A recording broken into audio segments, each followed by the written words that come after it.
బాగా ఆ రోజుల్నే పాడేటోళ్ళం. పెన్నుల మీద మన్ను కప్పితే గన్నులై మొలకెత్తిన గడ్డ అందుకోర గుర్తుపు అందుకో ఈ దొంగల ధర్మే తందుకు అన్నటువంటి పాట పుట్టించినటువంటి ప్రాంతము వరంగల్ ప్రాంతము.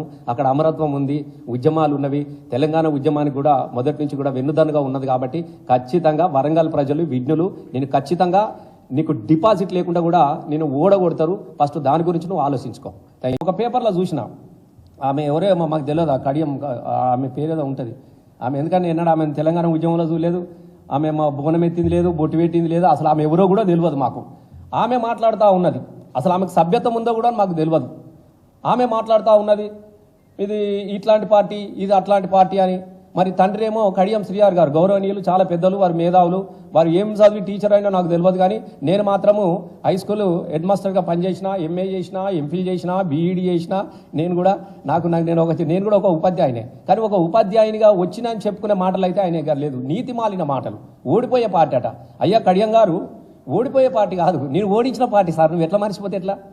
తెలంగాణ కోసము ఆ రోజు రాజయ్య గారు రాజీనామా చేసి బీఆర్ఎస్ పార్టీ తరఫున, తెలంగాణ తీసుకొచ్చే పార్టీ తరఫున నేను ఉంటా, ఇయ్యని కాంగ్రెస్లో నేను ఉండనని చెప్పేసేసి తెలంగాణను మోసం చేసినటువంటి కాంగ్రెసు, తెలంగాణ బిడ్డలను చంపినటువంటి కాంగ్రెసు, తెలంగాణ ఆగం చేసినటువంటి కాంగ్రెసు, తెలంగాణ ఇత్తనాన్ని ఎగ్గొట్టి పుల్లలను చంపినటువంటి కాంగ్రెస్లో నేను ఉండనని చెప్పేసి ఆయన రాజీనామా చేసి కేసీఆర్ గారి నాయకత్వంలో గులాబీ జెండా పట్టిన రోజున నువ్వు ఎవరి తరఫున పోటీ చేసినావు సారు?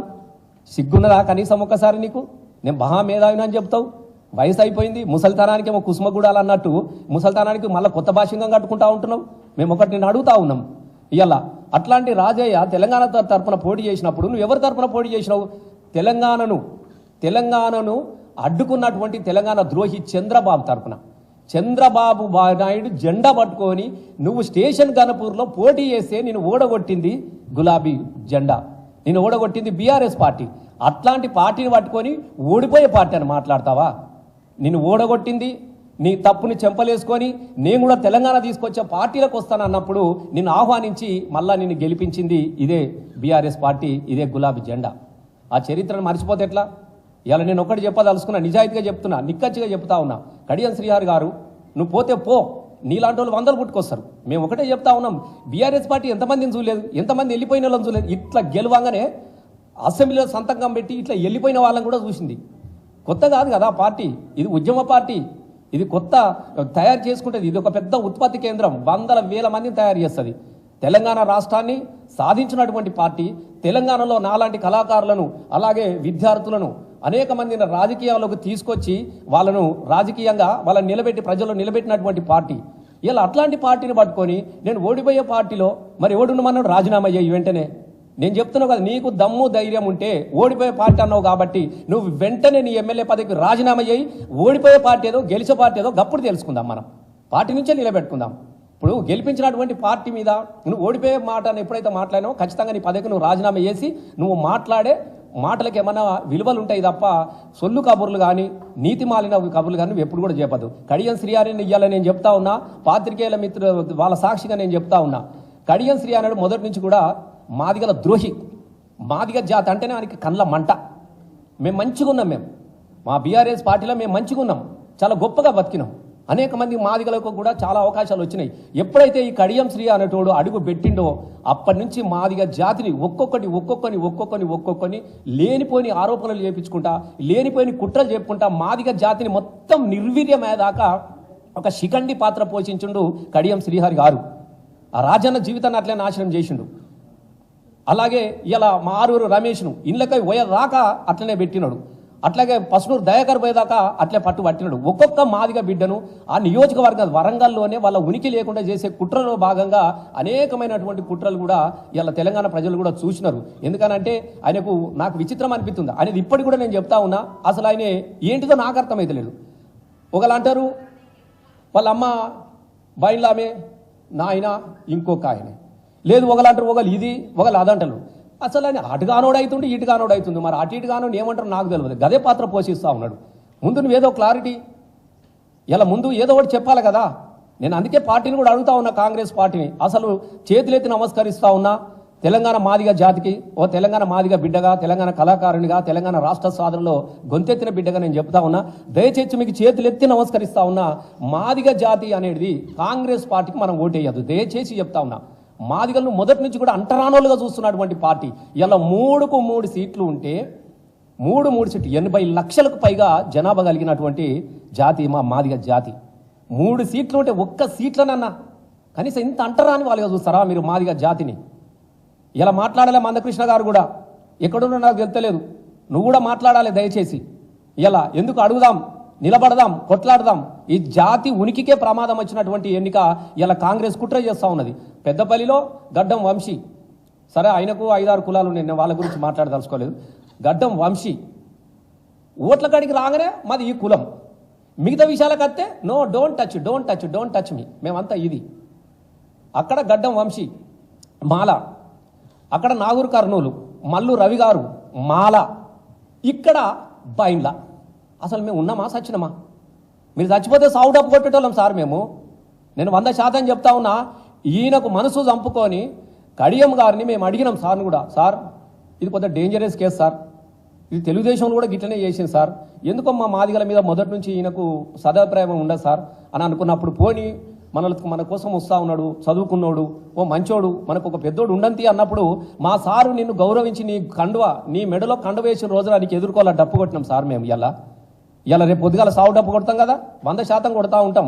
రేపు కాంగ్రెస్ ఇండ్ల ముంగట ఖచ్చితంగా మాదిగలకు కనుక సీటు కేటాయించకపోతే ఖచ్చితంగా మాదిగలందరూ కూడా మీకు సావు డప్పులు కొడతారు, మీకు సావు డప్పులు కొడతారు. గతంలో మా ఊళ్ళకు రావద్దు కాంగ్రెస్ వాళ్ళని ఎట్లయితే పెట్టిరో, మాదిగల ద్రోహులు, కాంగ్రెస్ పార్టీ మాదిగ ద్రోహుల పార్టీ కాబట్టి మా ఊళ్ళకు రావద్దని చెప్పేసి ఊరూరా మళ్ళీ మీకు ఫ్లెక్స్లు కట్టి మీకు సావు డప్పులు కొట్టే రోజులు వస్తాయి ఖచ్చితంగా అని చెప్పేసి మేము హెచ్చరిస్తా ఉన్నాం.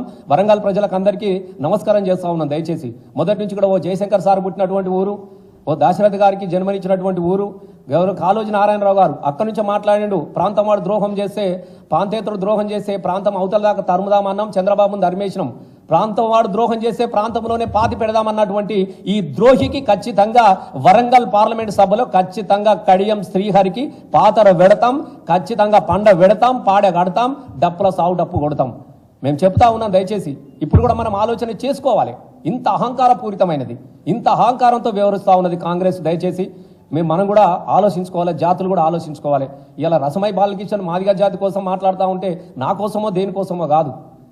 కాబట్టి మనం కూడా కాంగ్రెస్ పార్టీని ఖచ్చితంగా మనల్ని అంటరానిగా చూస్తుంది కాబట్టి అది మనకు అంటరాని పార్టీగా మనం చూడాల్సినటువంటి అవసరం ఉన్నది. నేను కడియం శ్రీహరి గారికి మళ్ళీ చెప్తా ఉన్నాను, నువ్వు వెళ్ళిపో. వాస్తవంగా ఒక్కసారి కాదు, 2 సార్లు కాదు. అసలు నువ్వు మనిషివేనా అని అడుగుతా ఉన్నా, నీకేమైనా విశ్వాసం ఉందా అని అడుగుతా ఉన్నా. నువ్వు ఇవ్వనివా? ఓడిపోయినోని తీసుకొచ్చి నేను రాజ్యసభ పంపించిండు సార్. రాజ్యసభ ఒడవక ముందే నీ కుట్రకు బలే చేసి, కుట్రకు బలైపోయినటువంటి రాజన్నను తీసుకొచ్చి, అది నీ కుట్రనే, నువ్వు పనిన కుట్రనే. అట్లాంటి రాజన్నను కూడా డిప్యూటీ సీఎంగా తీసేసి మళ్ళీ నీకు డిప్యూటీ సీఎం ఇచ్చిండు. అది అయిపోయిన తర్వాత మళ్ళీ ఎమ్మెల్సీని చేసిండు, మళ్ళీ ఎమ్మెల్సీ రినివల్ చేసిండు. అట్లయినా నీ అధికార దాహం నీకు తీరకుంటే ఆఖరికి ఆ రాజన్నను కూడా తీసేసి నీ పదవి దాహాని కోసము, నీ వ్యామోహం కోసము చివరి కూడా నీకు గులాబీ పార్టీ, బీఆర్ఎస్ పార్టీ కేసీఆర్ గారు బీఫామ్ ఇచ్చి నేను ఎమ్మెల్యేగా చేస్తే ఇది అవే నువ్వు ఇచ్చే కానుక? నీ బిడ్డ కోసము, నీ కుటుంబం కోసం మా పార్టీ మీద నిందలేస్తావా? లేకుంటే నువ్వు నీ చరిత్ర ఎక్కడుండేది? ఆ రోజు కేసీఆర్ కనుక నేను తీసుకొని మళ్ళీ తీసుకొని నేను ఎంపీ రాజ్యసభ పంపకుండా నువ్వు ఇవ్వనివా? అసలు నువ్వేం తెలంగాణ జెండా పట్టినవనివా? తెలంగాణ కోసం నడిచినవనివా? ఏమన్నా ధర్నాకు వచ్చినవనివా? ఏనాడన్నా దీక్షకు వచ్చినవనివా? నీ ముఖానికి ఏనాడన్నా తెలంగాణలో ఊసెత్తినవా? జై తెలంగాణ అన్నవా ఏనాడన్నా? అయినా పర్వాలేదు. కాబట్టి నువ్వు వెళితే వెళ్ళు. నేను అందరికీ ఒకటే చెప్తా ఉన్నా, వెళ్ళే వాళ్ళకు కూడా ఖచ్చితంగా బీఆర్ఎస్ పార్టీ భవిష్యత్ పార్టీ. నేను ఇక్కచ్చిగా చెప్తా ఉన్నా, పత్రిక సాక్షిగా చెప్తా ఉన్నా, 100కు 100% మళ్ళీ కేసీఆర్ గారు 100కు 100% ముఖ్యమంత్రి అవుతాడు. ఇలా తెలంగాణ ప్రజలు ఖచ్చితంగా మళ్ళీ రసమై నిలబడతాడు. ఖచ్చితంగా మళ్ళీ ప్రజాప్రతినిధిగా ఎన్నికైతాం. మేమేం ఉత్తుగా ఓడిపోయిన వాళ్ళం కాదు. ఒక్కొక్కరికి 70,000 80,000 4 సార్లు 5 సార్లు ఓడిపోయిన వాళ్ళు ఉన్నారు. 20 సార్లు నా మీద గెలిచినోడు అయితే 20 ఏళ్ళు చచ్చిపోతామన్నారు. సరే అమ్మ తెలంగాణ బోల మనుషులు వాడు అత్తరాడి తీ బిడ్డ, ఓసారి ఓన్ జిట్టి తీస్తామని తీసిరు బిడ్డ. మీరు అంతవరకే ఉంటుంది. దాన్ని చూసుకొని భుజాలు తడుముకొని మేమే ఉంటాం. మీరు ఉన్నా కూడా మీ గుంపు మేస్త్రి మీలో ఉండనియాడు. మీరు గుర్తుపెట్టుకోరి, మీ గుంపు మేస్త్రి మీలో ఉండనియాడు. మీ సంగతి తెలియదా? ఇన్ని పదవులు ఇచ్చినటువంటి కేసీఆర్ గారికే వెన్నుపోటు ఓడిసిండు. వీడు నాకు వెన్నుపోటు ఓడవరాని మాత్రం ఆయన అనుకుంటలేడా? కాబట్టి పైన ఢిల్లీ పైరోలు, ఢిల్లీ అధిష్టానము ఆదేశాల మేరకు మిమ్మల్ని భరిస్తుండే తప్ప మిమ్మల్ని భరించేటోడు ఎవరైనా ఉన్నాడే? ఈ కడియంను కానీ ఈ కేశవరావుని కానీ ఇట్లాంటి కొన్ని ఉన్నాయి, ముసలినక్కలు ఉన్నాయి కొన్ని. ఈ ముసలినక్కల్ని ఎవ్వడు భరించలేడు ప్రపంచంలో. ఏం పుట్టింది సాగుదాలకు? రేపో మాపో ఎందుకంటే సత్యత ముందు బుద్ధి కూడా మందగిస్తారట కదా, నాకు తెలియదు. అంత పిచ్చి పిచ్చి మాట్లాడతారట కదా చచ్చిపోయేటప్పుడు. గా దశలో ఉన్నాయి ఇవన్నీ. కాబట్టి నేను మళ్ళీ చెప్తా ఉన్నా, కేశవరావు గారు మీరు ఖచ్చితంగా కళాకారులకు క్షమాపణ చెప్పాల్సిందే. నేను కడియం శ్రీ గారికి చెప్తా ఉన్నాను, ఖచ్చితంగా మళ్ళీ చెప్తా ఉన్నాను, ఖచ్చితంగా నేను ఓడగొడతాం. నువ్వు మాదిగలకు ద్రోహం చేసినావు, బీఆర్ఎస్ పార్టీకి ద్రోహం చేసినావు కాబట్టి ఖచ్చితంగా మళ్ళీ వరంగల్లో ఇదే రసమై బాలకిషన్ వస్తాడు, కాలికి గజ్జ కడతాడు, గొంగడి భుజాన్ని వేసుకుంటాడు, డప్పు సంకలు పెట్టుకొని నిన్ను ఓడగొట్టి నిన్ను పాతి పెట్టేదాకా మళ్ళీ నా పాటలు వేస్తూనే ఉంటుంది అని చెప్తా ఉన్నాను. ఇప్పటికైనా కూడా నువ్వు పార్టీ మీద అవాకులు చెవాకులు నిందలేసేది బంద్ చేసుకోవాలి. ఎందుకంటే నీ బిడ్డకు తెలియక మాట్లాడినట్టుంది, నువ్వు స్క్రిప్ట్ రాసి ఇచ్చినట్టు ఆమె చదివింది గంతే.